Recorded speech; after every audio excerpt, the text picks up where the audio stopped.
메모리얼 10주기 건축가 김정철을 기억하다 건축가를 위한 서체 디자인 공모전 일부 2차 심사를 진행하겠습니다.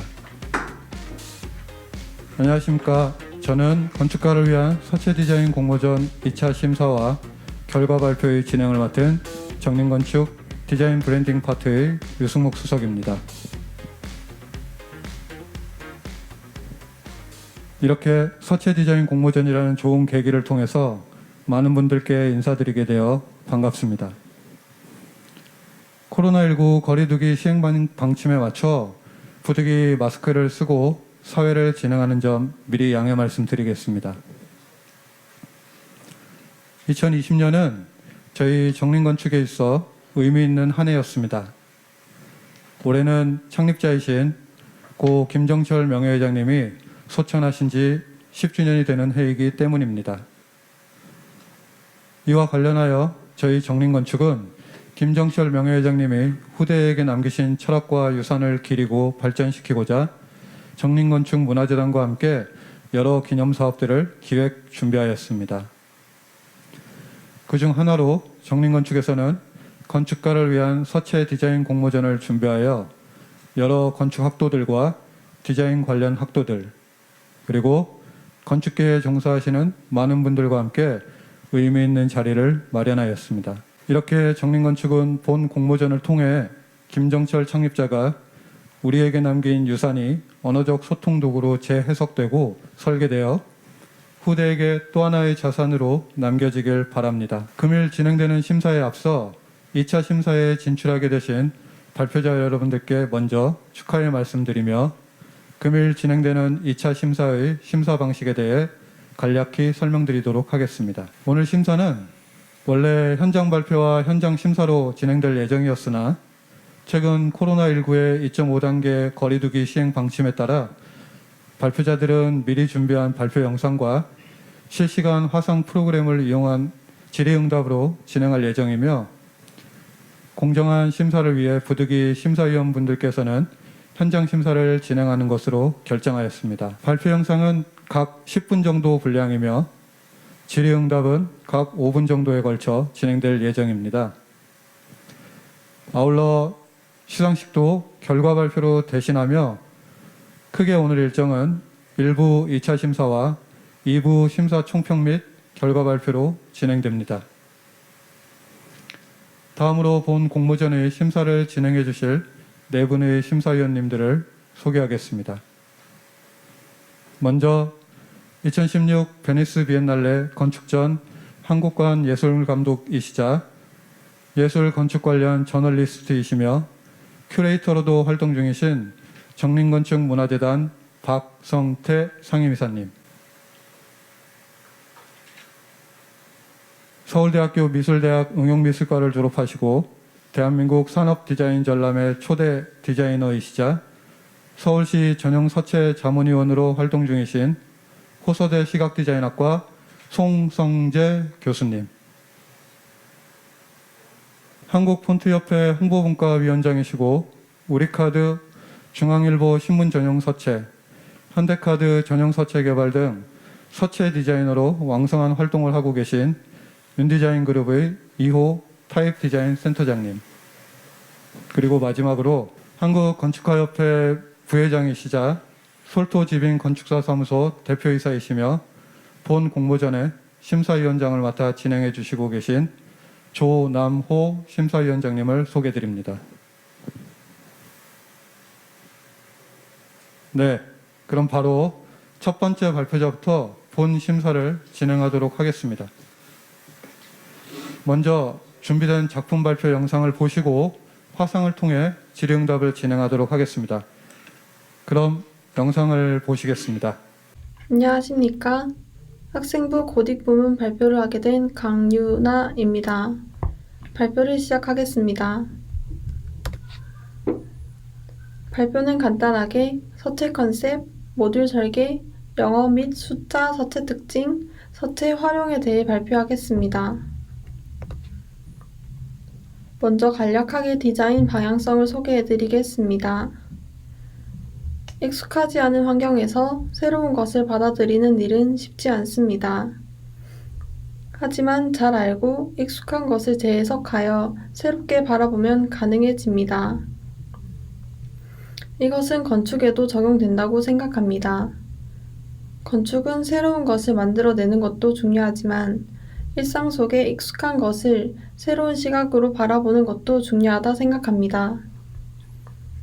이처럼 저는 우리가 잘 알고 익숙한 기존의 고딕체를 특징으로 삼아 새롭게 서체를 만들고자 합니다. 서체의 컨셉은 우선 기존의 고딕체의 특징을 살려 가로, 세로획의 굵기를 최대한 일정하게 맞춰 진행했습니다. 또한 자소를 파내어 공간을 채우는 스텐실 기법을 사용했으며 진취적이고 역동적인 느낌을 서체에 녹여내려고 했습니다. 우측의 기존 나눔 고딕 예시와 제가 디자인한 서체를 비교해보면 서체 마무리 끝을 곡선에서 직선화시켜 서체를 좀 더 심플하게 하고 스텐실 기법을 사용했으며 꽉 찬 네모틀 형식으로 구성했습니다. 이것은 잠시 후 추가 설명을 하겠습니다. 아래 예시에서 보면 가로와 세로획의 굵기는 최대한 일정하게 표현했습니다. 니은, 리을, 지읒, 치읓 등 직선을 사선으로 한 번 더 꺾어줘 역동적인 느낌을 표현했고 미음, 비읍, 쌍비읍, 시옷 등 자음 부분에 스텐실 기법을 사용했습니다. 저는 처음 디자인을 할 때 네모 형식의 모듈을 잡고 디자인을 했습니다. 네모 틀에 꽉 차게 디자인한 서체들로 각 글자 꼴별로 최적의 자폭값을 가지고 있습니다. 이러한 꽉 찬 네모틀 구조와 최적의 자폭값들로 인해 반듯하고 합리적인 느낌을 주며 서체의 가독성을 높여주었습니다. 아래의 예시를 보면 네모틀 안에 꽉 차게 디자인된 서체들을 볼 수 있고 글자 꼴별로 자폭값을 달리하였습니다. 다음은 영어와 숫자 서체 특징입니다. 한글과 동일하게 스텐실 기법을 사용하였고 서체의 기준선을 맞춰 통일감을 주었습니다. 또한 곡선의 마무리를 직선화하여 심플하게 하고 영어 서체인 N, M, R의 좌측 세로 기둥 시작점을 단순화하였습니다. 아래 예시를 보면 기준선에 따라 구성되어 있는 것을 볼 수 있습니다. 또한 A나 R을 사선으로 표현해 역동적인 느낌을 주었고 기타 다른 부분에도 마찬가지로 스텐실 기법이 표현되었습니다. 마지막으로 기존 포스터에 제 서체를 사용해보면 어떨까 하는 생각으로 제가 디자인한 서체를 포스터에 활용한 모습입니다. 이렇게 포스터 외에도 다양하게 제 서체가 이용되었으면 좋겠습니다. 이상으로 발표를 마치겠습니다. 감사합니다. 네, 짧은 시간 동안 발표 자료를 준비하시느라 수고 많으셨습니다. 그럼 앞으로 약 5분간 질의응답 시간을 갖도록 하겠습니다. 질문이 있으신 심사위원님께서는 차례대로 질문을 해주시기 바랍니다. 굉장히 인상적인 작업이라고 여겨집니다. 특히 서체의 어떤 굵기나 혹은 또 이 정사각형 틀 안에서 하는 작업이 이게 어떤 건축적인 그러니까 요구사항과 적절하게 잘 대응하고 있고 인상적인 서체라고 여겨집니다. 이제 다만 이 서체가 타이틀이 아닌 일상적인 문장에서 적용될 때는 이 굵기나 형상이 다소 그러니까 보편적이지 않다 이렇게 여겨질 수 있는데 이런 좀 더 이렇게 일상적인 문장에서 쓸 때의 변주의 가능성, 변형의 가능성에 대해서 혹시 어떻게 생각하시는지 말씀 좀 해주세요. 네, 제가 서체 이제 활용한 거, 포스터에 활용한 거 보면 알다시피 이제 타이틀뿐만 아니라 그냥 기존의 그 작은 글자로도 이제 활용하는 그 예시가 있습니다. 그걸 보면은 그 작은 글자도 그거의 비율에 맞게 두께를 조금씩 조절해서 사용했기 때문에 타이틀뿐만 아니라 기존 문장에도 사용이 가능하지 않을까 싶습니다. 혹시 더 질문이 간단한 질문 하나 드리겠습니다. 그 자폭값을 최적의 자폭값이라고 했는데 그게 의미하는 게 뭘까요? 최적이라는 게 어떤 의미에서 최적일까요? 사실 최적의 가치라고 하는 제 기준이긴 한데 제가 봤을 때 비율에 맞게끔 저는 이제 그 글자에 따라 비율에 맞게 조절했다고 생각합니다. 선정한 그 값에 따라 이제 하나의 기준에 따라서 이제 왔다 갔다 하면서 조절을 했었습니다. 그 글씨가 일단 상당히 특징이 있는 편인 것 같고요. 얼핏 지금 발표하신 내용 중에서 보면 그 스텐실 형식으로 만드셨잖아요. 그래서 스텐실로 하신 이유를 일단 좀 여쭤보고 싶고, 그 다음에 그 보여주신 글자 중에서 토하고 틀 이런 글자가 있어요. 탈. 그 보면 티읕이 똑같은데 그 안에 티읕 안에 있는 회계 굵기가 그 두 티읕의 비례가 많이 달라요. 그러니까 뭐 글자 외곽의 비례가 다른 게 아니라 안에 가운데 있는 획이 한쪽이 좀 유난히 가늘어요. 저쪽에 토자에 있는 거는 그렇게 가늘지 않은데 이제 그런 차이를 주신 이유 이런 걸 좀 여쭤보고 싶어요. 일단 우선 스텐실 기법을 사용한 거는 고딕체에 약간 좀 단순한 거에 이제 특징을 살리고 싶었는데 또 너무 단순하면 좀 대비가 없을 것 같아서 기존 고딕체에서 일단 대비를 더해줄 요소가 뭐가 있을까 생각하다가 일단 글자를 파면은 이제 스텐실 기법을 사용하자고 생각했었습니다. 그리고 티읕 같은 경우에는 원래 가운데를 이제 조금 얇게 주려고 이동한 건 맞는데 끝에 부분에는 약간 실수였던 것 같습니다.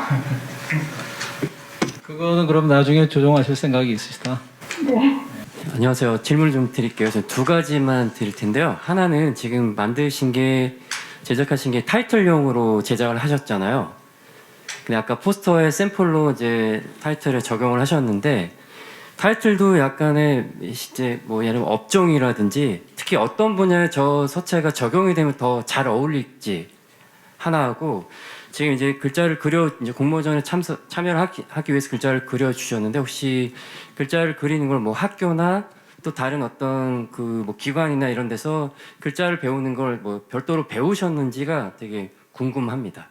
글자를 따로 배운 적은 없고 이번에 처음 한번 해본 겁니다. 한번 해봤고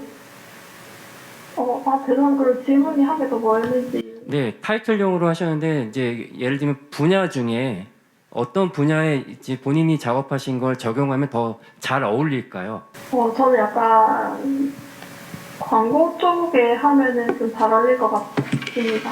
광고도 조금 약간 구체적으로 예를 들면 뭐 언론, 뭐 식품, 뭐 어린 유아, 뭐 이런 식으로 조금. 저는 좀 되게 역동적인 느낌을 표현하고 싶었기 때문에 자동차 쪽 광고라든지 뭐 운동 스포츠 광고라든지 그런 쪽에 잘 어울릴 것 같다고 생각합니다. 네네, 감사합니다. 다음으로 두 번째 발표자의 작품 발표 영상을 보시겠습니다. 안녕하세요. 정림 서체 디자인 공모전 고딕 부문 발표 시작하겠습니다. 건축가를 위한 서체를 듣고 떠오른 초기 이미지는 손도면 속 글씨였습니다. 도면의 본질적 요소는 정보의 전달이기 때문에 도면 속 글씨는 가독성과 정돈됨이 중요합니다. 특히 손도면에서는 그 중요성이 더 더해집니다. 점과 선은 한글에서의 기본적인 요소라고 할 수 있는데요. 단순한 형태인 점과 수직 수평선은 서로 상호작용하여 한글의 모음을 만들어냅니다. 한글에서의 이러한 작용은 건축에서도 비슷하게 적용됩니다. 한 점 한 점 지정된 점은 한 지점으로 작용되고 한 획 한 획 그어진 선은 공간을 규정하고 동선을 유도하기도 합니다. 이렇게 점과 선을 통하여 건축가는 전달하고자 하는 의미와 인상을 공간에 담아냅니다. 이렇듯 건축가에게 글씨는 정보를 전하는 언어적 소통의 도구일 뿐 아니라 정체성과 인상을 드러내는 도구로도 사용됩니다. 이러한 건축과 한글 서체의 연관성을 바탕으로 한글 서체에 중점을 두어 디자인 컨셉을 설정했습니다. 첫 번째, 서체의 가장 본질적 요소인 가독성입니다. 단순하고 두께가 일정한 직선을 바탕으로 고딕체를 디자인하였습니다. 두 번째, 선의 기울임을 통해 정체성을 표현했습니다. 기울어진 선을 통해 건축가의 카리스마와 강인함을 표현했습니다. 단 수직선과 수평선 중 수평선에만 기울임을 주고 수직선은 유지하여 정돈됨을 유지하고자 했습니다. 곡선이 사용되는 초성 이응과 히읗은 가로가 넓은 타원을 기반으로 디자인하였습니다. 또한 기울어진 직선과 조화되도록 같은 정도의 기울임을 더하였습니다. 세 번째, 기울어진 수평선의 끝 마감은 수직선으로 잘라내듯 처리하여 날카로움을 표현했습니다. 네 번째, 무게감을 나타내기 위해 가로가 넓은 비호를 사용했습니다. 글씨 속 정보와 의미를 눌러 담아 넣은 느낌을 표현했습니다. 또한 종성이 있는 글자의 형태에서는 각 모음에 가로가 넓은 비호를 적용하였고 가로의 길이는 초성보다 종성을 넓게 설정하였습니다.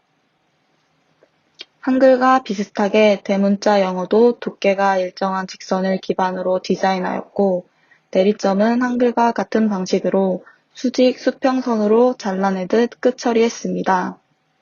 소문자 영어는 곡선이 많아 세로 비율이 긴 타원형을 기반으로 디자인하였습니다.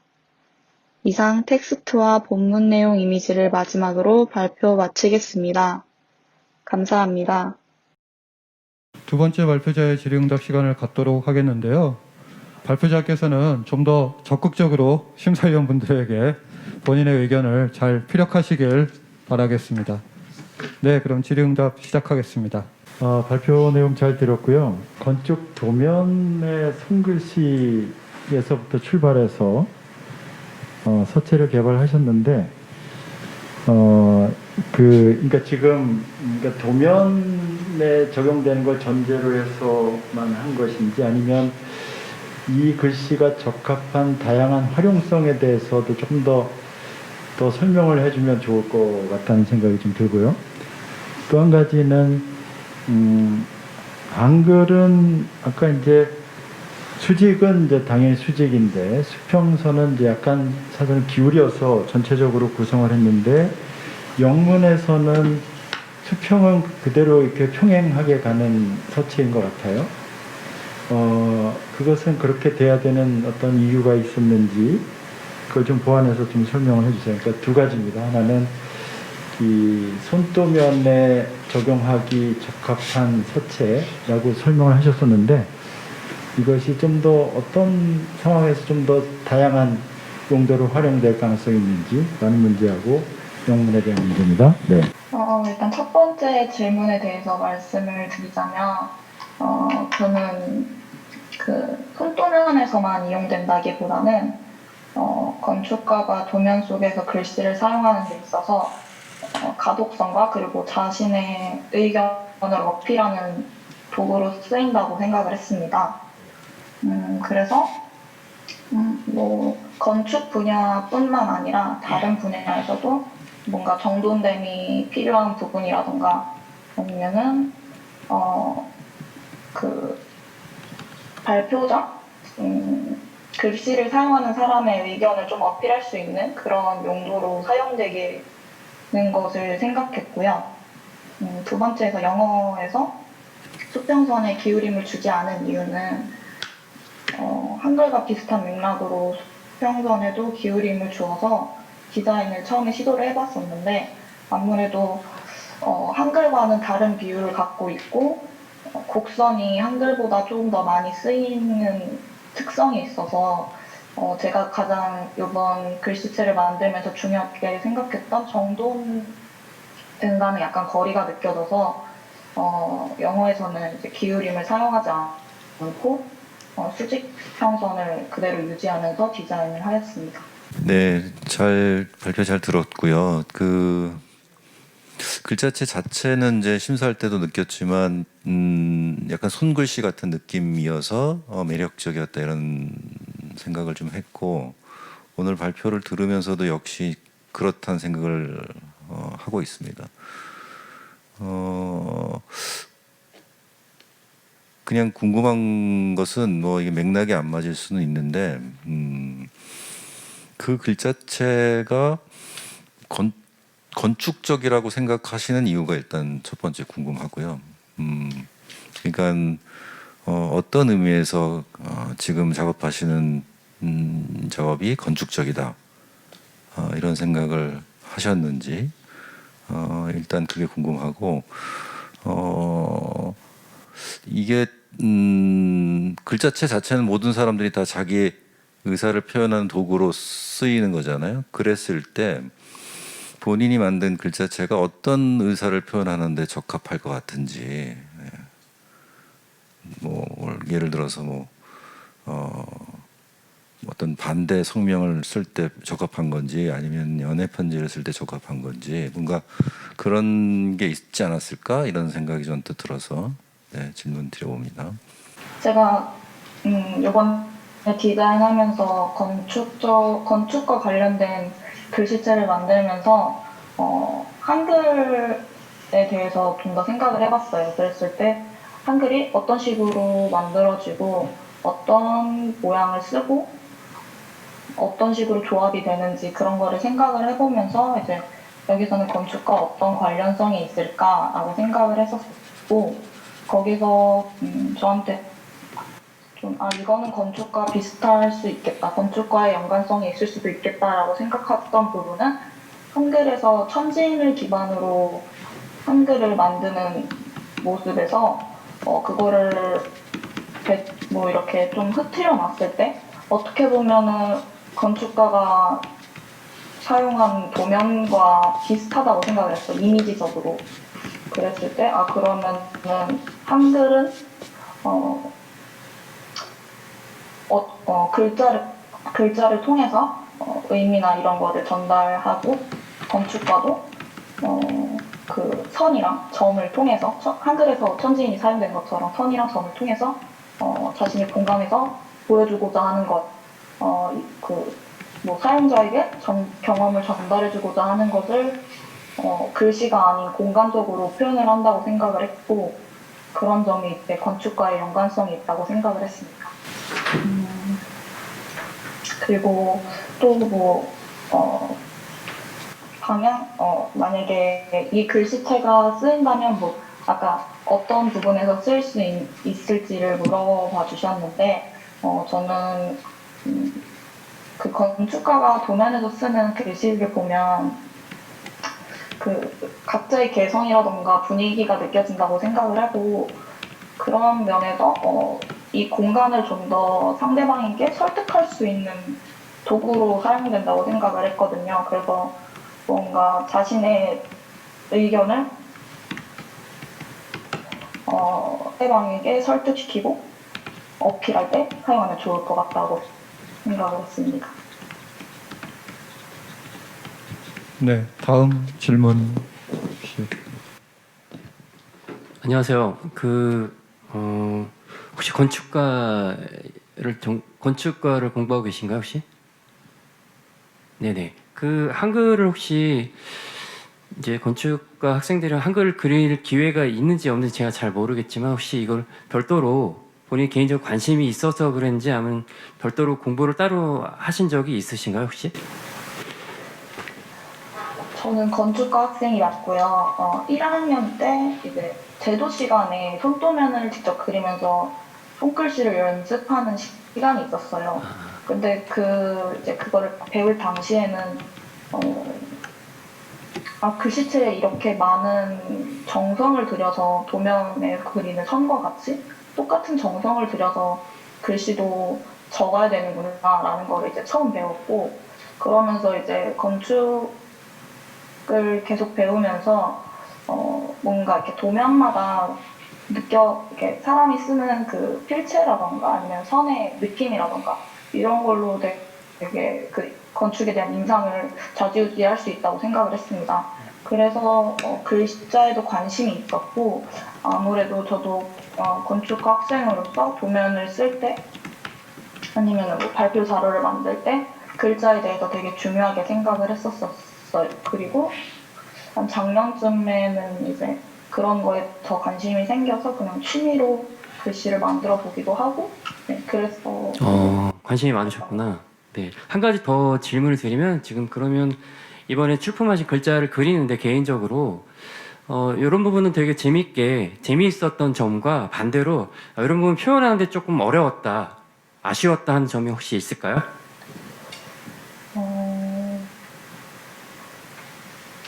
재밌었던 점은 사실 저는 이제 글자를 뭐 이렇게 전문적으로 디자인하는 걸 배우지는 않아서 그냥 이제 제가 전달하고자 하는 의미를 넣으려고 노력을 했는데, 그러면서 이제 다른 글씨체들에 대해서 많이 공부를 하기 시작했어요.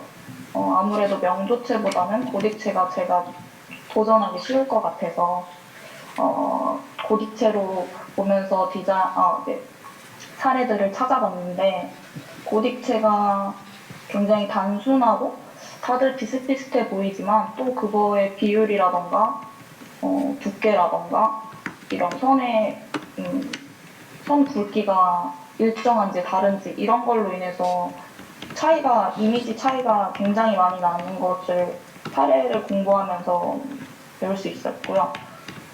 그래서 뭔가 더 이 명조보다 단순하게 생각했던 게 약간 오류가 아니었나라고 생각을 했습니다. 뭔가 더 디테일해야 되고 더 뭔가 굵기 하나하나에 예민하게 생각을 했어야겠구나라는 생각을 했고요. 어려웠던 점은 사실 그런 예민한 부분들을 캐치해내는 게 좀 어려웠습니다. 뭔가 글씨를 만들어보고 비율이 맞지 않은 것 같은데 뭔가 어디를 수정해야 될지 잘 감이 안 오는, 그래서 계속 시도를 여러 번 오랜 시간 동안 했던 것 같아요. 네, 답변 감사합니다. 저기 시간이 많이 지났는데 질문해도 될까요? 네, 질문하셔도 될 것 같아요. 예, 그 5분이 좀 지난 것 같아서 그냥 짧게 질문일 수도 있고요, 그냥 코멘트일 수도 있고요.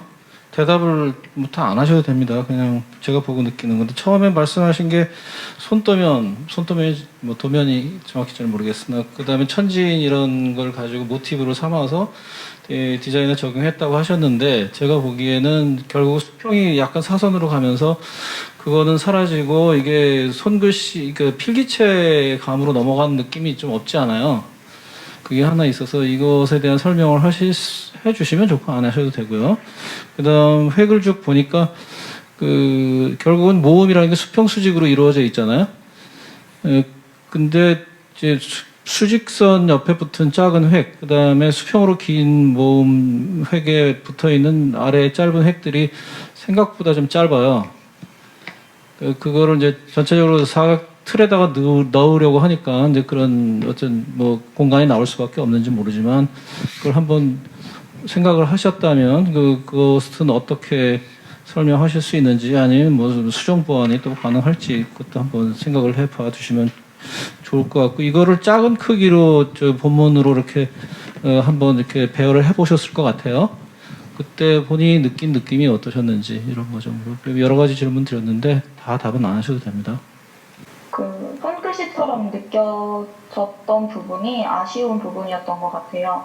아무래도 손도면 초기 이미지가 손도면의 글씨 속에서 시작을 했기 때문에 그런 느낌이 계속 유지가 되었고, 1차에서 합격을 하고 2차로 오면서 글씨를 좀 수정했는데 그런 부분은 좀 아무래도 남아있지 않았나라고 생각이 들고요. 모음에서 이제 짧게 붙어 있는 직선이 짧다고 이제 의견을 내주셨는데, 짧은 이유는, 그러니까 뭐 이유라기보다는 글씨의 전체적인 느낌을 봤을 때 좀 납작한 느낌을 주고 싶었어요. 그래서 아무래도 오라던가 오에 있는 그런 부분에서 좀 피전한 부분이 짧게 디자인됐던 것 같습니다. 네, 수고하셨습니다. 네, 그럼 다음으로 바로 이어서 세 번째 발표자의 작품 발표 영상을 보시도록 하겠습니다. 안녕하세요. 건축가를 위한 서체 만들기 공모전에서 학생부 명조 부분을 지원한 발표자 우연아입니다. 제가 이러한 서체를 디자인하게 된 계기, 서체 디자인의 모티브, 의도와 개발 이유 순으로 발표를 진행할 예정입니다. 첫 번째로 서체 디자인의 계기입니다. 디자인할 당시에 받침을 가지고 있을 때 가장 단단하고 아름다워 보이는 폰트, 우리 전통 건축물인 한옥의 미를 담은 폰트를 만들어 보자는 생각에서 시작되었습니다. 전체적인 서체의 모티브는 한옥의 처마입니다. 또한 제가 고딕체가 아닌 명조체로 한글 서체를 만든 이유이기도 합니다. 명조체는 가장 기초적이고 전통의 미를 담뿍 가지고 있는 서체입니다. 저는 그러한 서체에서 한옥의 조형적 미를 담으려 하였고, 세리프를 보면 대부분이 한 방향으로 향해 있음을 보실 수 있습니다. 한글 모음을 보면 모음의 윗부분에만 세리프가 있는 게 아닌 아랫부분에도 세리프를 주어 마치 한옥의 처마 모양을 연상하게끔 의도하였습니다. 다음으로 한글 자음의 모습을 보시면 모음과 같이 자음의 윗부분에 처마 같은 세리프를 주고 한 방향으로 향하게 하여 서체의 통일감을 높여주었습니다. 또한 대표적으로 기역과 니은, 미음과 리을의 아랫모습을 보면 아래 선이 꺾여 있는데 이는 처마의 자연스러운 곡선을 나타내고자 표현한 것입니다. 영어 서체와 숫자 또한 모티브는 같습니다. 한옥의 처마에서 모티브를 가져온 것은 동일하나 영어 서체는 한옥의 석가래에서도 영감을 얻었습니다. 영어 서체에서는 필요한 부분이 아닌 이상 곡선이 상당히 적은 편인데 건축물에서 단단하게 받쳐주는 모양새를 생각하여 표현하였습니다. 대문자는 소문자보다 볼드하게 하여 단단한 느낌을 주었고 영어와 숫자 서체에서도 세리프의 방향을 한 부분으로 통일시켜 조형의 미와 통일감을 주었습니다. 마지막으로 서체 디자인의 의도와 개발 이유입니다. 저는 글자 하나하나가 화려하기보단 글자들이 한데 뭉쳐있을 때의 조화로움을 구현하고자 노력하였습니다. 제 타이포그래피는 각각 한 글자씩 두면 그리 예뻐 보이지도 않고 오히려 더 어리숙하고 어색해 보이기까지 합니다. 그러나 그 나자들이 한데 만나서 어우러지면 그 하나하나가 모여 아름다운 글자를 형성하기 시작합니다. 타이포그래피, 즉 서체는 글자 개개인이 튀는 것이 아닌 김정철 선생님이 지향하셨던 것처럼 낱말 하나하나가 조화롭게 어우러져야 그 진가를 발휘한다고 생각하기 때문에 이러한 서체를 개발하였습니다.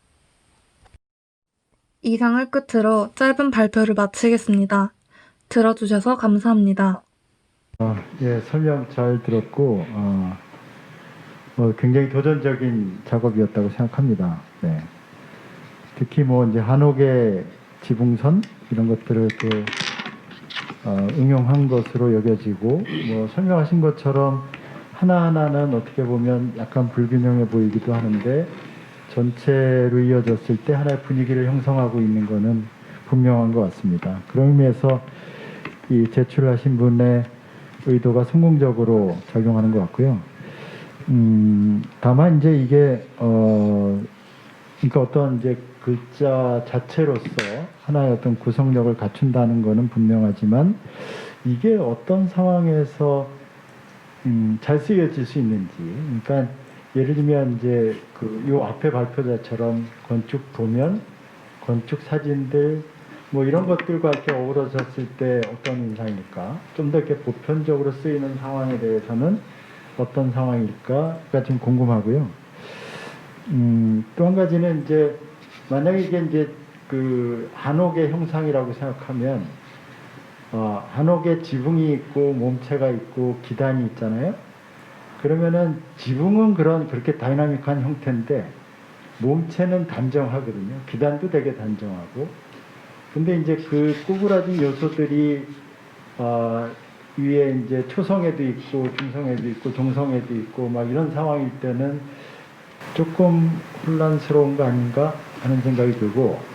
근데 이제 이게 영문자로 오면은 영문은 그냥 이렇게 초성, 중성, 동성이 아니잖아요. 그러니까 한자로 되어 있기 때문에 거기에 적용됐을 때 훨씬 자연스럽다는 느낌이 드는데, 그 앞에 이것의 어떤 활용성, 좀 더 이렇게 폭넓은 활용성에 대한 의견과 또 한 가지는 이제 그게 초성, 중성, 동성 모두의 그 지붕 요소가 들어갔을 때 다소 좀 혼란스러워 보이는 거 아닌가 하는 질문입니다.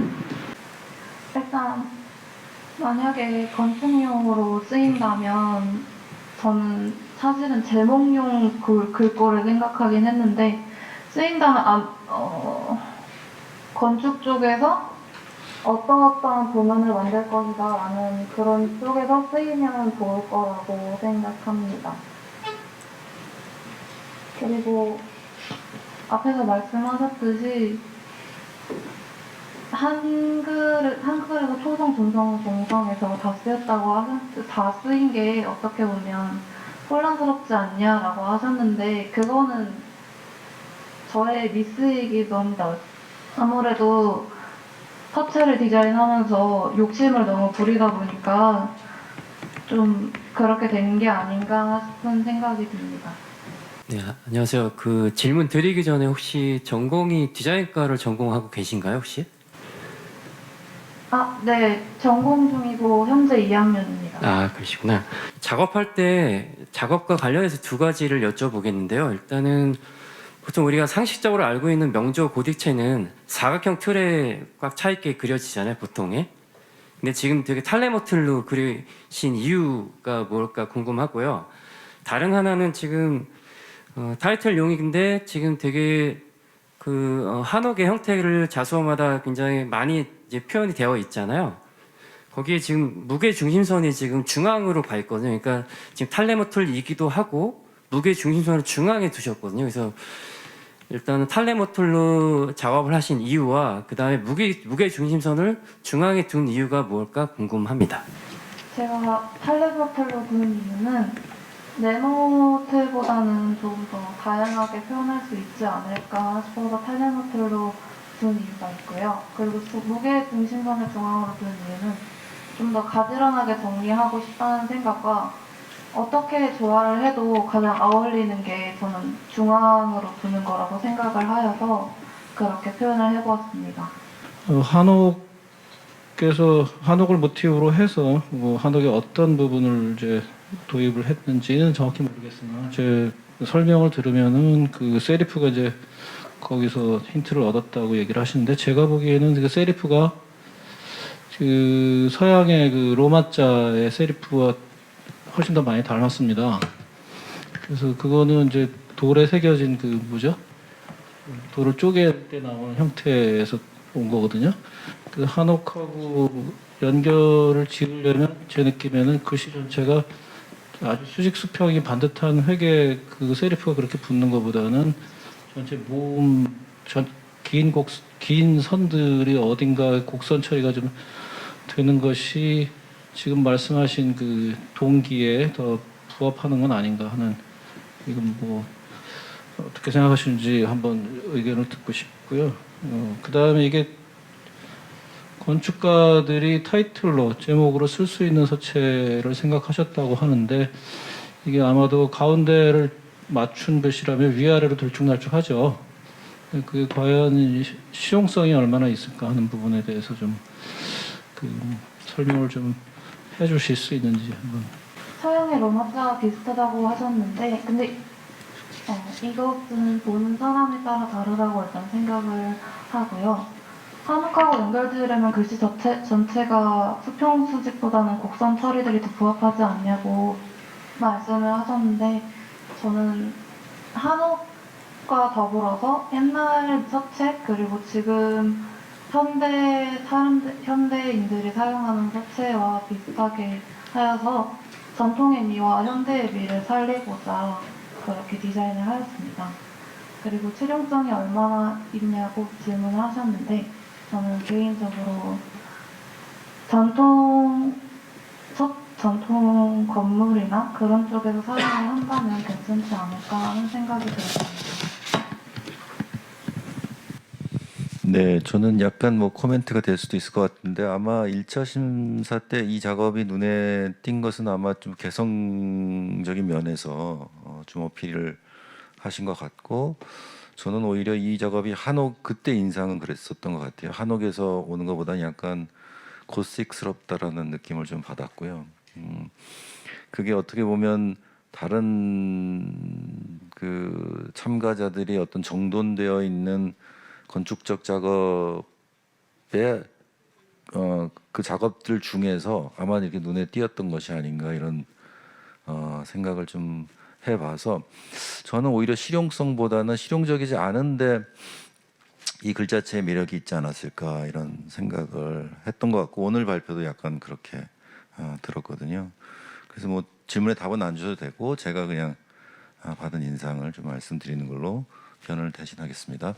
수고하셨습니다. 다음 네 번째 발표자의 작품 영상으로 넘어가도록 하겠습니다. 안녕하세요. 상명대학교 생활예술학과 가구전공 1과학번 유시온입니다. 발표 시작하겠습니다. 한글은 건축의 모습과 닮아 있습니다. 선들이 만나 공간을 형성하는 것, 그리고 무엇보다 시대를 잇는 소통의 도구로서 힘을 가진다는 것이 제게 큰 매력으로 다가왔습니다. 그리고 글자를 단순히 생각이나 메시지를 전달하는 도구로만 생각을 하다가 사람들의 철학과 정서, 그리고 분위기를 담는 심미적인 요소로 작동할 수 있다는 걸 알았습니다. 디자인의 컨셉을 정하기 앞서 건축가 김정철에 대한 자료를 읽으며 몇 가지를 키워드로 정리해 보았습니다. 유연함, 협업, 그리고 사회적 책임감입니다. 이 단어들은 건축가 김정철의 철학을 담고 있습니다.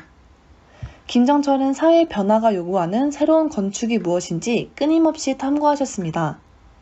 또 CAD 시스템을 국내에 도입하고 작업의 능률을 위해 필요한 한글 입출력 문제를 해결하고자 직접 한글을 그래픽으로 도안하여 도면 작성에 사용하는 방식을 도출하기도 하셨습니다.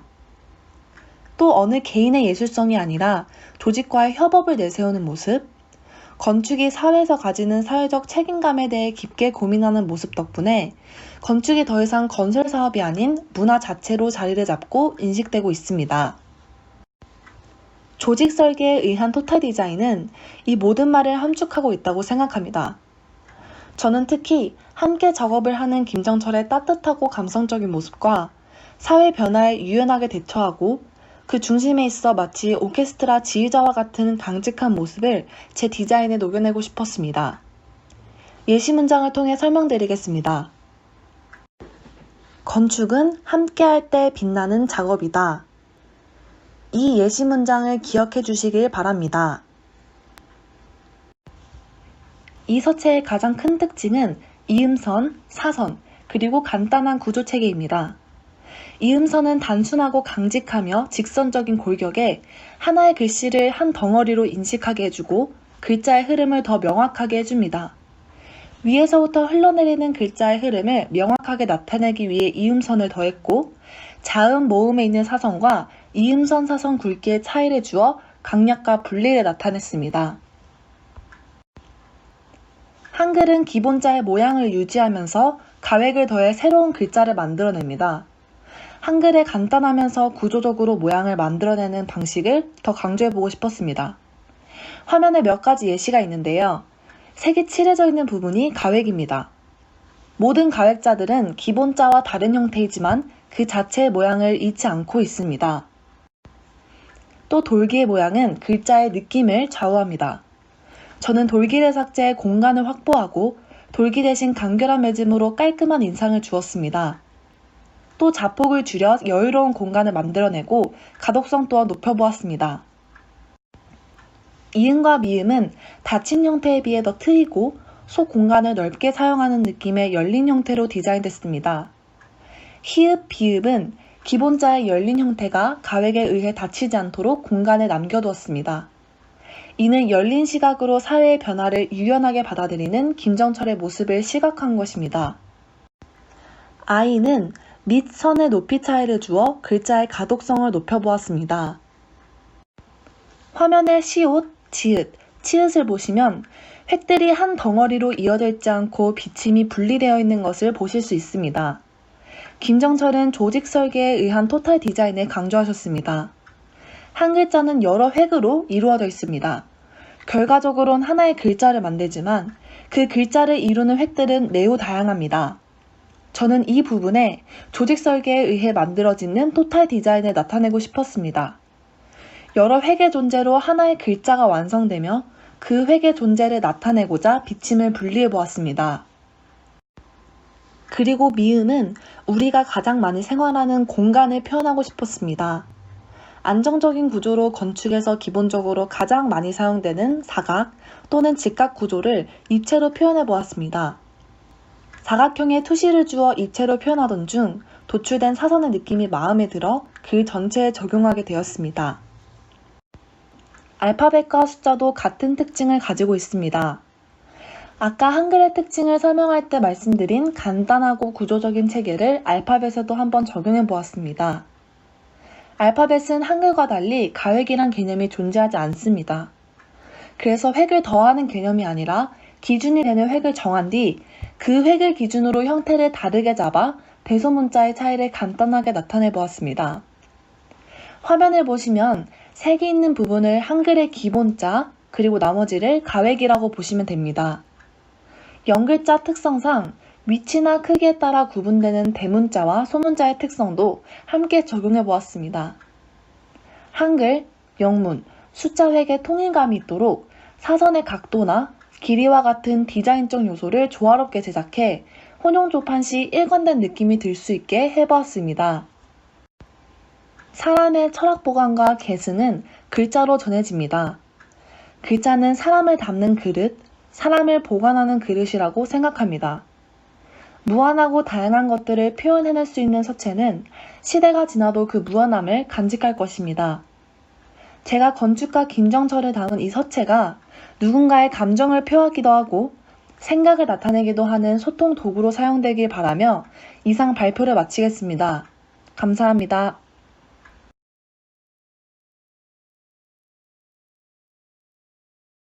첫 번째 뭐 질문 드리고 또 궁금한 건 있으면 질문 드리겠습니다. 자폭을 줄여서 가독성을 높인다라고 말씀하셨는데 제가 응모작 중에서 가장 가독성이 없는 작업이 이 작업이 아니었을까 이런 생각을 했거든요. 네, 뭐 건축에서도 치읓 같은 경우는 사실 그게 받침으로 쓸 때는 치읓을 읽히지 않는 면이 좀 있지 않나 이런 생각이 들어서 강조하신 게 가독성인지 아니면 이게 열린 형태는 분명히 맞는 것 같아요. 그러니까 어떻게 보면 형태적 측면에서 어떤 재미를 더 이렇게 우선시하셨는지 궁금합니다. 네. 말씀하신 것처럼 축의 글자에서 자폭을 줄여서 그 공간을 나타내고 가독성을 높였다고 했는데 확실히 그 부분에 집중했다기보다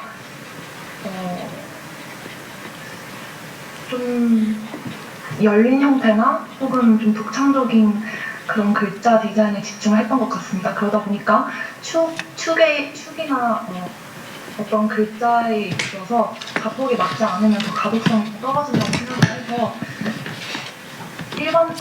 제일 중요한 거는 열린 형태나 어떤 창의적인 글자에 집중을 하긴 했지만 그것에 있어 더 가독성을 더하기 위해 자폭을 줄였다고 설명을 했습니다. 네. 이거 어떤 건축가 고 김정철의 어떤 건축 철학에서 출발해서 어떤 각각의 요소들을 만들어가는 과정들을 이렇게 모티브로 가져오는 과정들을 하나하나 이렇게 설명하셨는데 저는 이게 이제 서체를 개발할 때 이런 태도가 굉장히 좋은 태도라고 여겨집니다. 이제 다만 이제 각각의 요소에서 조합된 과정으로 옮겨올 때 이게 전체적인 조화를 이루는 과정은 정말 이렇게 어려운 과정일 거라는 생각이 듭니다. 이제 대개는 단순한 데서 모티브를 찾고 그 전체를 끌어가는데 지금 참가자는 여러 요소에서 가져오고 있거든요.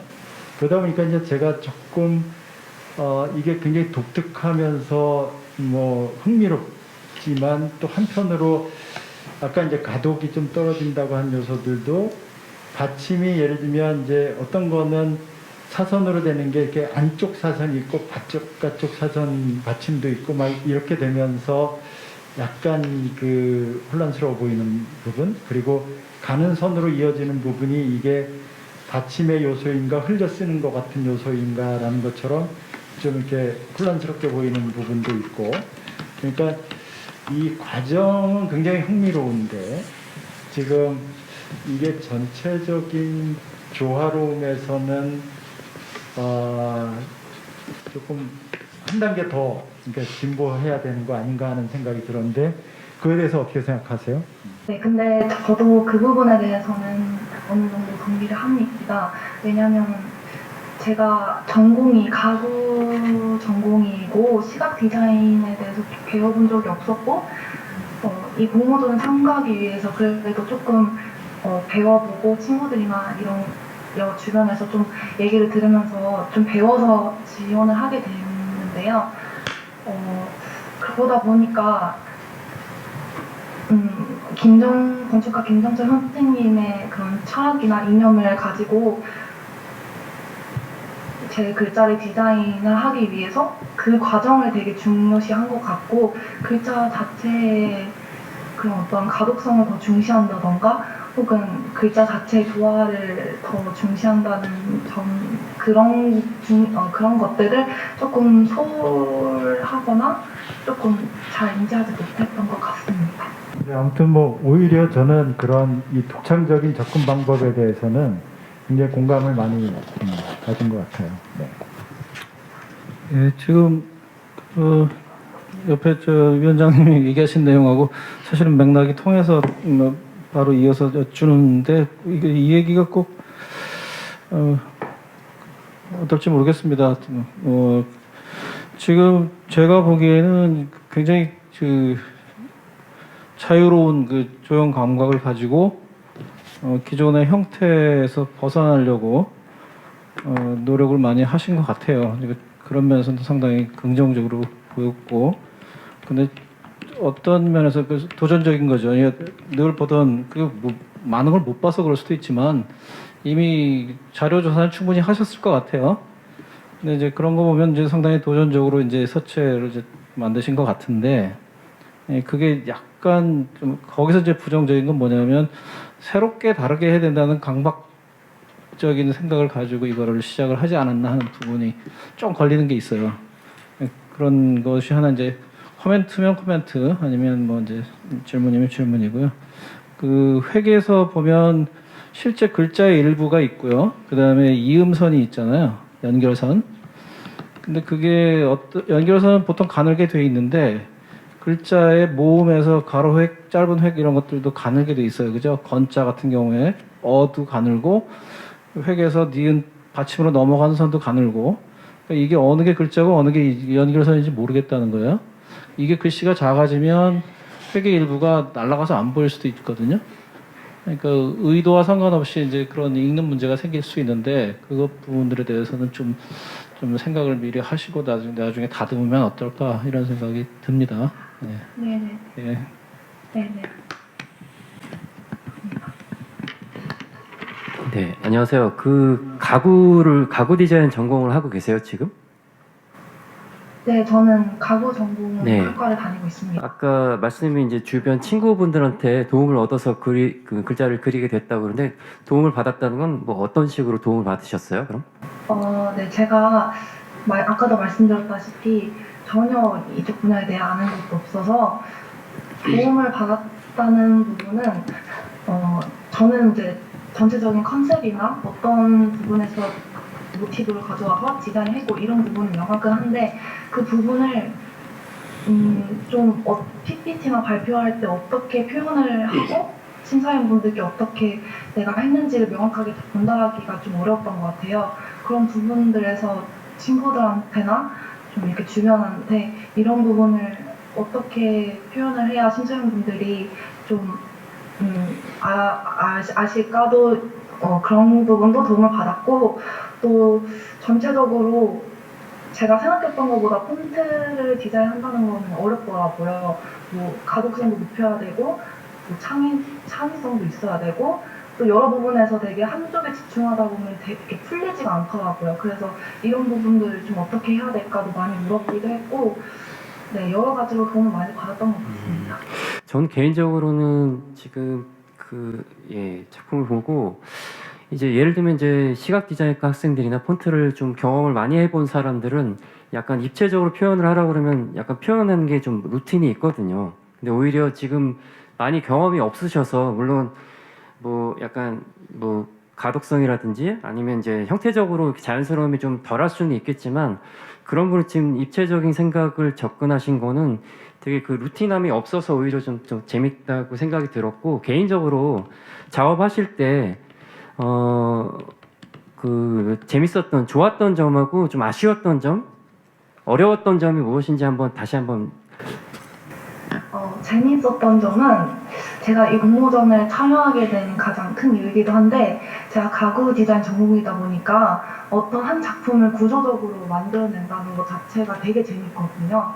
근데 이제 여러 가지 프로그램을 배우면서도 이게 되게 건축과도 연관이 많이 있구나, 그래서 자연스럽게 건축을 접하게 됐는데, 또 이런 건축을 생각하다 보니까 글씨체에 건축을 담고 한 건축가의 그런 이념을 담는다는 것 자체가 되게 신선하게 느껴졌어요. 그리고 되게 재밌을 것 같다고 생각을 했고, 그렇게 생각을 하고 디자인을 하다 보니까 자료를 많이 찾아보는데, 되게 이제 제가 평소에도 많이 봤던 일반적인 글씨들, 거기서 조금만 더 나가도 뭔가 이게 많이 봤던 것 같은 느낌의 그 글자들을 많이 봤어요, 자료 조사를 할 때. 그렇다 보니까 아까 심사위원분들이 말씀하신 대로 좀 뭔가 독창적이고 맞지는 않더라도 되게 저만의 조형 감각을 좀 나타낼 수 있는 그런 글자를 표현하고 싶었는데, 막 미음도 그렇고, 제가 아까 말씀드린 것처럼 공간을 표현하고 싶다고 했었는데, 그런 부분들을 입체로 표현하기 시작하면서 뭔가 글자의 모양이 조형감이 되게 있어지고, 저만의 글씨를 좀 뭔가 특이하게 만들어낸다는 것 자체에서 되게 재밌었고요. 그 과정이 되게 저는 재밌었습니다. 그리고 아쉬웠던 부분은 일단 제가 뭐 많이 아는 것도 없고, 좀 배웠으면은 그래도 그런 좀 지식들을 갖춰서 공모전에 참가할 수 있었을 텐데, 배운 것도 없고, 뭐 인터넷으로 배우거나 아니면 도서관에서 책을 빌려서 읽거나 그런 자료들이 대부분이었기 때문에 심사위원분들께서 지적해 주신 뭐 가독성이 조금 떨어지는 부분이라던가, 아니면은 글자가 조금 자유분방한 그런 부분이고, 장점도 있겠지만 그런 단점이 되는 부분들이 있다는 게 조금 제가 봐도 아쉬운 부분인 것 같습니다. 벌써 오늘 심사의 마지막 발표자 순서가 되었습니다. 그럼 오늘 심사의 마지막 순서인 5번째 발표자의 작품 발표 영상을 보시겠습니다. 안녕하세요. 따뜻하고 감성적인 본문용 서체 정립명조입니다.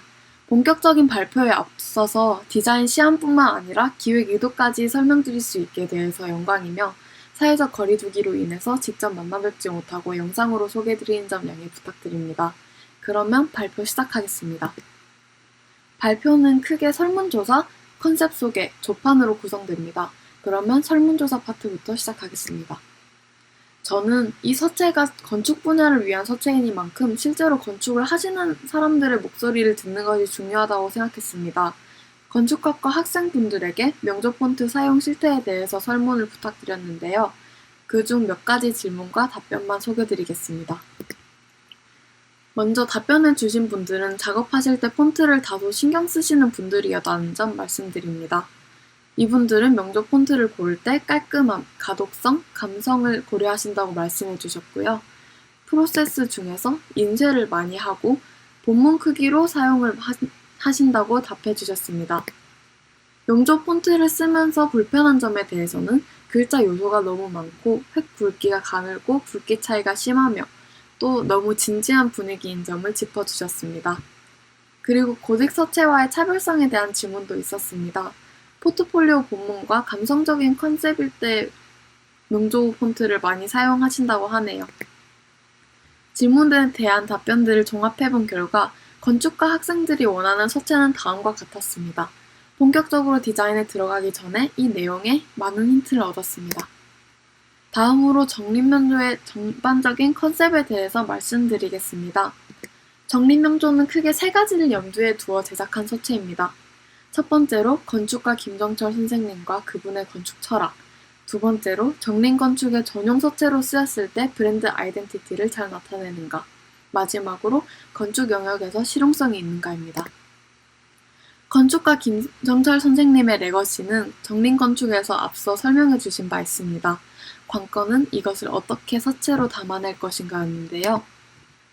제가 내린 결론은 따뜻한 인상과 정적인 분위기, 그리고 디스플레이 환경 변화에 적용하기, 마지막으로 현대적 인상의 글자 구조였습니다. 하나씩 설명드리겠습니다. 폰트를 쓸 때 전체적으로 따뜻한 인상을 나타내기 위해서 고민을 많이 했습니다. 지금 왼쪽에 보시고 있는 것들은 정림명조를 구성하고 있는 획들을 모아놓은 것인데요.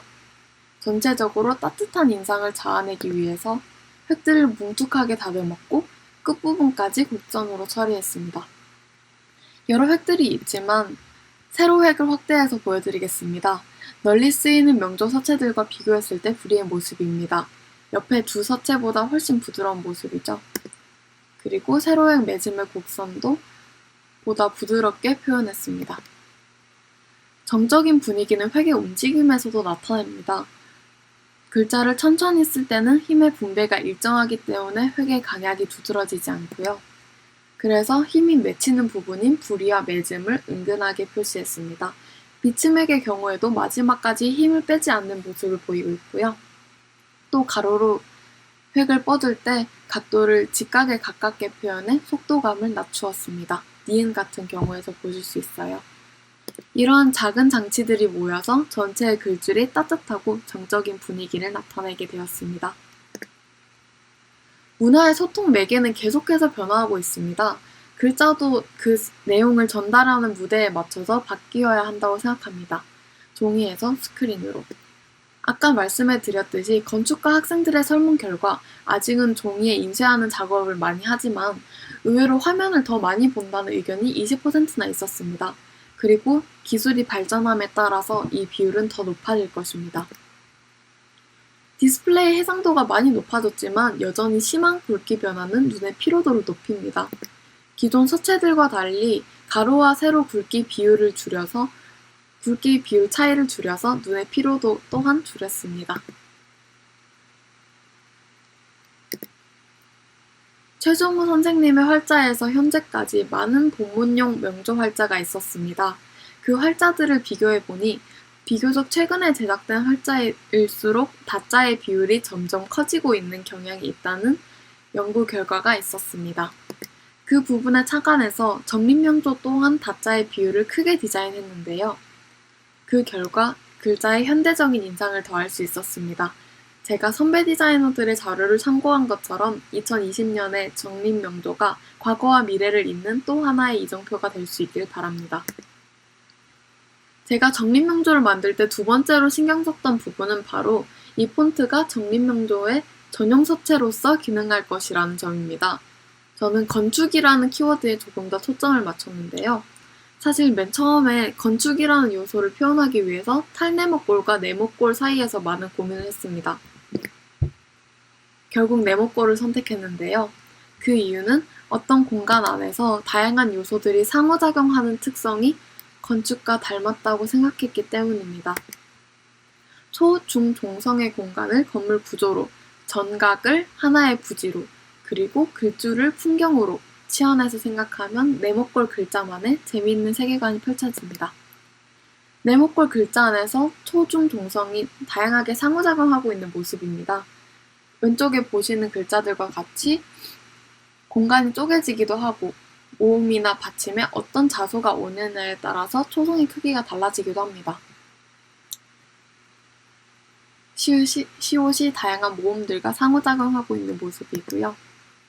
불의의 경우는 같은 모양을 전부 같이 보이게 하기 위해서 각도를 기울이기도 하고, 오른쪽에 보이는 글자 같은 경우에는 다른 모양인데 같은 크기로 보이게 하기 위해서 오히려 크기를 다르게 하기도 합니다. 또 건축 분야에서 중요하다고 생각한 안정적임을 키워드로 시각중심선을 중앙에 가깝게 디자인했습니다. 받침이 없는 민글자들이 글줄 흐름의 중심을 아래로 잡아주어 읽을 때 안정감을 느낄 수 있습니다. 세 번째로 신경 썼던 부분은 실용성인데요. 이 부분은 아까 진행한 설문에서 도출했는데 이 키워드들을 전제로 1번과 2번을 디자인 과정에 녹여냈습니다. 정리하자면 김정철 건축가, 정림건축, 그리고 실용성을 생각해 보았을 때 제가 내린 키워드들은 이렇습니다. 영문과 숫자 버전은 간단하게 보여드리겠습니다. 영문과 숫자의 전체적인 모습이고요. 영문의 대소문자들의 세리프들의 획을 한글과 비슷한 느낌으로 제작했습니다. 한글의 자음이 큼직하게 제작되어서 밝은 느낌을 내는 것처럼 라틴의 경우에도 동일하게 엑사이트를 높여서 큼직하게 제작된 것이 특징입니다. 한글과 같이 사용되었을 때 적정한 크기가 되도록 신경 썼습니다. 그리고 이렇게 만든 알파벳들의 대문자들입니다. 소문자들과 숫자고요. 숫자의 경우도 마찬가지로 속공간을 크고 시원시원하게 쓰도록 조정했습니다. 마지막으로 정림명조를 조판한 모습을 보여드리겠습니다. 널리 쓰이는 명조 서체들과 정림명조를 비교한 모습입니다. 다른 서체들보다 따뜻한 느낌이 들고 글자를 오래 봤을 때 눈에 피로감이 덜합니다. 다음에는 크기별로 보여드리는 건데요. 여러분이 현재 보시는 화면 크기에 따라서 글자 크기도 달라 보일 수 있을 것 같은데 감안해 주시면 감사하겠습니다.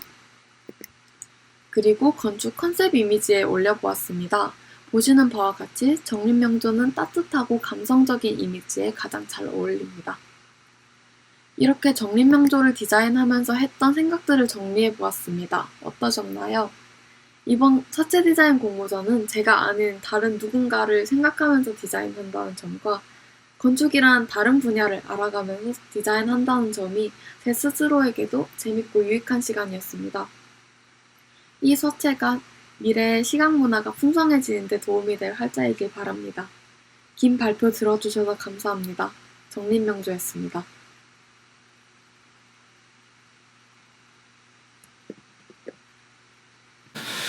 다른 서체 만들어 보신 적 있어요?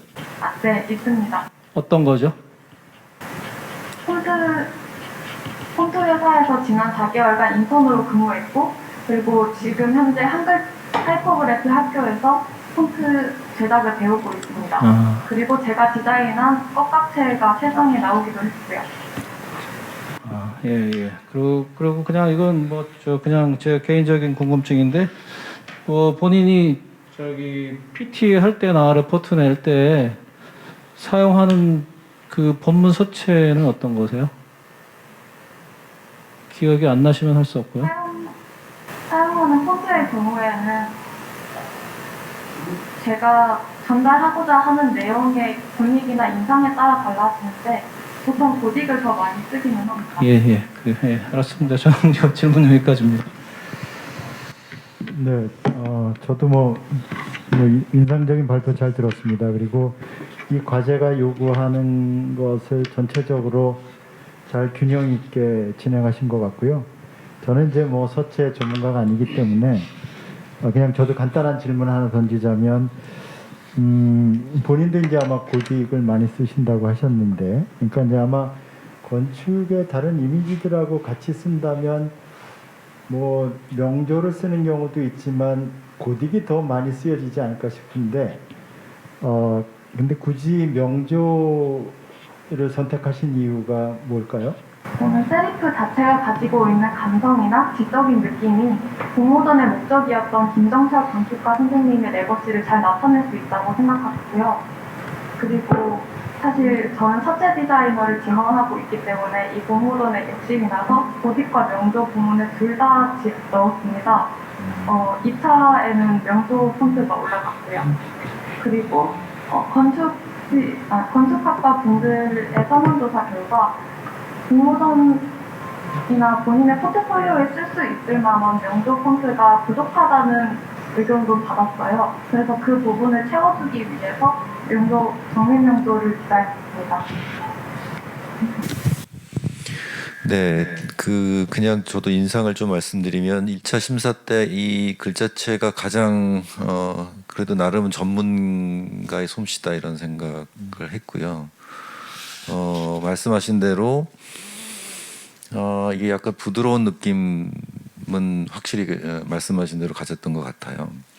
그래서 뭐 한글 글자체에서 이게 본문으로 쓰기에는 참 괜찮은 글자체다 이런 생각을 했는데 혹시 영문은 이게 왜냐면 한글 글자체는 우리가 다 볼 수 있지만 영문은 훨씬 더 많고 글자체도 그리고 느낌적으로 그러니까 지금 작업하신 글자체가 기존에 있는 글자체랑 뭐 중복이 된다거나 느낌적으로 그럴 수 있지 않은가라는 생각이 이제 좀 버뜩 들어서 어떻게 생각하시는지. 영문 폰트에 대해서 말씀하시는 거라면 일단 저는 한글 폰트의 이미지에 맞춰서 영문 폰트를 디자인했고 그리고 만약에 저는 영문에 대한 지식이 아직은 부족해요. 왜냐하면 한글을 전문적으로 한글에 집중해서 배우고 있기 때문에 그래서 만약에 컨셉이나 이런 것들이 겹친다면 윤디자인 측과 얘기해서 많이 배우는 입장으로 영문 폰트를 수정할 의향이 있습니다. 영문 폰트. 네, 그 질문이 충분하셨는지. 네, 안녕하세요. 설명 잘 들었고요. 폰트 회사에서 4개월 정도 인턴을 하셨고 지금은 따로 이제 글자를 그리는 걸 배우고 계시다고. 현재 다른 형태를 또 그리고 계신 거죠, 지금? 네, 맞습니다. 네. 그 작품 보면 이제 여러 번 글자를 그리셨던 것 같아요, 보니까. 네, 형태적으로 조금 구체적으로 얘기를 좀 드리면 지금 작업하신 정립 명조가 기존의 명조체하고 좀 차별화된 요소가 제가 딱 보니까 두 가지가 좀 눈에 띄었거든요. 일단 가로 세로 굵기의 비율이 이제 보통은 세로 획이 더 굵고 가로가 조금 얇은 형태가 일반적이잖아요. 그래서 그 비율이 좀 시각적으로 비슷하게 보이는 게 좀 특징이었고 하나 이제 치읓이나 히읗의 꼭지점이 이제 세로로 이제 서 있는 형태가 돼 있거든요. 그거 외에 좀 이 정립명조만의 조금 구체적으로 좀 다른 부분이 혹시 어떤 게 또 있을까요? 다른 부분은 보통 명조들이 시각통신선이 위쪽에 있다고 생각을 하는데 저는 아래로 뻗고 그리고 명조하면은 차갑고 딱딱하고 뾰족한 이미지가 떠오르는데 저는 많은 흙들을 부드럽게 굴려서 표현했던 적이 있습니다. 그리고 말씀하신 두 가지가 가장 큰 매력 요소이긴 합니다. 네, 알겠습니다. 잘 들었습니다. 이것으로 작품 발표 및 질의응답 시간을 마치고 잠시 심사위원장님의 주재로 심사 논의가 진행된 후에 2부 심사 총평 및 결과 발표 시간을 갖도록 하겠습니다. 수고해 주신 발표자 및 심사위원님들께 감사드립니다. 잠시 후에 뵙도록 하겠습니다.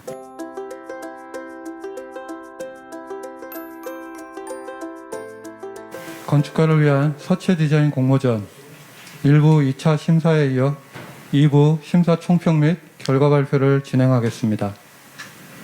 먼저 진행에 앞서 본 공모전의 경과 보고를 간략하게 말씀드리겠습니다. 건축가를 위한 서체 공모전은 정림건축 창립자이신 고 김정철 명예회장님의 소천 10주기가 되는 올해 초부터 기획 논의되었으며 본격적으로 공모전 시행을 위한 준비는 6월부터 시작되었습니다. 공모전은 명조와 고딕으로 나누어 건축 관련학과 그리고 디자인 관련학과 학생들과 건축업계 종사자들을 대상으로 진행하였으며 8월 14일 각종 언론 매체와 포스터, 지명 광고 그리고 공모전 홈페이지 및 주최, 주관, 후원사의 홈페이지 그리고 관련 SNS를 통해 공모전의 세부 시행 소식을 알렸습니다. 9월 25일에는 유튜브와 공모전 홈페이지를 통해 주제 발표의 영상을 오픈하였으며 다음 달인 10월 9일부터 11월 15일까지 약 한 달간 작품 접수를 진행하였습니다. 접수 기간 중 공모전 홈페이지를 방문해 주신 방문자 수가 약 5천여 명이 되는 것으로 파악되었으며 주제 발표 영상의 조회수가 약 1000회에 달했습니다. 이를 통해 많은 분들이 본 공모전에 관심을 가져주신 것을 알 수 있었습니다. 이후 11월 27일 금요일 1차 현장 심사를 통해 총 10작품의 수상권 작품을 선정하였으며 그리고 오늘 2차 PT 심사를 거쳐 대상 1작품과 최우수상 4작품, 입선 5작품의 결과 발표를 진행하게 되었습니다. 이상으로 공모전의 경과 보고를 마치며 이어서 1, 2차 심사를 모두 총괄해 주신 조남호 심사위원장님께 심사 총평을 들어보는 시간을 갖도록 하겠습니다. 네, 안녕하십니까. 출품하셨던 모든 분들께 감사하다는 말씀 전해드리고요. 마지막 결선에 이르렀던 5개 작품 모두에 대상을 드리지 못하게 된 것을 아쉽게 생각합니다. 전체 심사 총평을 하겠습니다. 건축가 고 김정철의 10주기를 기념하는 한글 서체 공모는 디자인과 건축 분야의 다양한 참가자들의 출품작으로 심사가 시작되었습니다. 심사 전 심사위원들은 선정 기준에 대한 심도 있는 논의를 거쳤습니다. 정리된 선정 기준은 첫째, 건축가의 정신적 유산을 구현하는 서체로서의 독창성을 갖추고 있는가입니다. 두 번째는 추상성과 보편성입니다. 서체의 넓은 활용을 위해서는 다양한 쓰임에 대응할 수 있어야 합니다. 셋째는 완성도와 온전한 서체로서의 발전 가능성입니다. 1차 심사에서는 10개의 작품을 선정하였고 그중 5개를 본선 진출작으로 구별하였습니다. 토론과 토론 과정을 통해서 다수표를 우선에 선정하되 한 표라도 받은 작품에 대해서는 선정한 심사위원의 의견을 듣고 공감이 될 경우 다음 단계에 올리기도 하였습니다. 2차 심사는 코비드19의 위중한 상황임을 고려해서 사전 준비된 발표 영상을 보고 실시간 영상을 통해 진출작에 대한 질의응답 시간을 가졌습니다. 최종 당선작을 선정하는 과정에서 다시 한번 선정 기준에 대한 재논의를 거쳤습니다. 최종 대상작으로는 참가 번호 1번이 선정되었습니다. 대상작은 사각형의 상자 안에 기하학적인 단순성을 가진 기본 형태의 지읒과 치읒, 히읗의 자음의 변주가 인상적인 작업으로 과제가 지향하는 정신과 보편적 활용성을 고루 갖추고 있습니다. 함께 경합을 벌였던 4개의 고딕과 명조 작업들은 서체 개발 과정에서 참가자들의 진지한 접근과 독창성들을 읽을 수 있었다는 점에서 심사위원들은 매우 고무적으로 생각했습니다. 공모 이후 윤 디자인과의 협업 과정을 통해서 건축가를 기념하는 의미를 담고 널리 활용되는 서체로 정착하길 기대합니다. 감사합니다. 네, 심사에 수고해 주신 심사위원장님 및 심사위원님들께 다시 한번 감사의 말씀드립니다. 이어 본 공모전의 수상작 결과 발표를 진행하도록 하겠습니다. 본 공모전은 대상 1작품과 최우수상 4작품, 입선 5작품이 선정되며 총 1,400만 원의 상금이 수여됩니다. 대상과 최우상에는 고딕체와 명조체 각 한 작품씩을 선정하여 본 서체 개발에 디자인 모티브로 활용할 예정입니다. 그럼 먼저 입선작 5작품을 발표하겠습니다. 입선작 5작품은 각 상장과 함께 상금 20만 원이 수여될 예정입니다. 수상자가 호명되면 여기 계신 분들이라도 박수로 축하 부탁드립니다. 입선 서울예술대학교 이슬아. 입선 서원대학교 김민지. 입선 성신여자대학교 김지연, 입선 개원예술대학교 한정원, 입선 주정림건축 문재원. 이상 5분의 수상을 축하드립니다.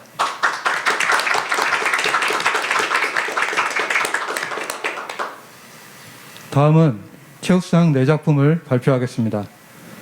최우수상 4작품은 각각 윤디자인상, 건축가협회상, 정림건축 문화재단상, 정림건축상으로 나뉘어 수여되며 각 상장과 함께 상금 200만 원 그리고 본인의 희망에 따라 정림건축 실습생 기회를 부여합니다. 또한 앞서 말씀드렸듯이 한 작품을 선정하여 서체 개발을 진행할 예정입니다.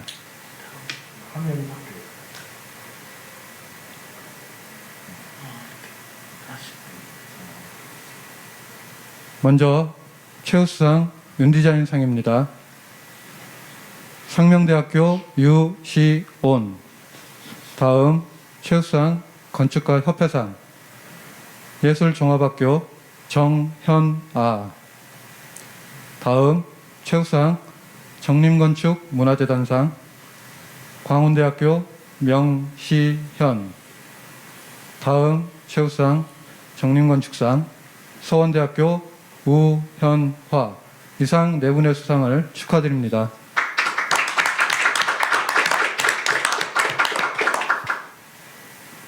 다음은 본 공모전 영예의 대상 발표입니다.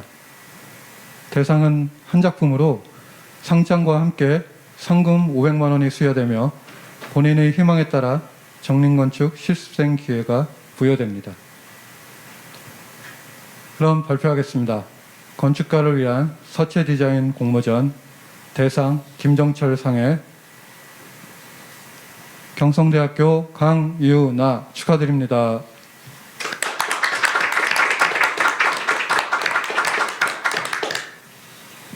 대상 김정철상 수상작품은 최우수상 한 작품과 함께 향후 본 서체 개발에 활용될 예정입니다. 이상 결과 발표를 마치고 간략하게 향후 일정 관련 공지사항에 대해 말씀드리도록 하겠습니다. 대상을 비롯한 최우수상 입선 수상자의 상장과 상금은 향후 개별 연락을 통해 전달될 예정이며 공모전에 제출한 모든 작품들은 이후 이북으로 제작되어 공모전 홈페이지를 통해 오픈되오니 여러분들의 많은 관심 바랍니다. 또한 내년 1월부터는 본격적으로 본 서체 개발이 진행되며 고딕체, 명조체, 그리고 고 김정철 명예회장님의 생전 필체를 바탕으로 손글씨체까지 총 9종의 서체를 개발하여 모든 분들이 사용하실 수 있도록 2020년부터 단계별 무료 배포를 시행할 예정입니다. 건축가 김정철을 기억하다라는 부제로 준비 진행했던 건축가를 위한 서체 디자인 공모전,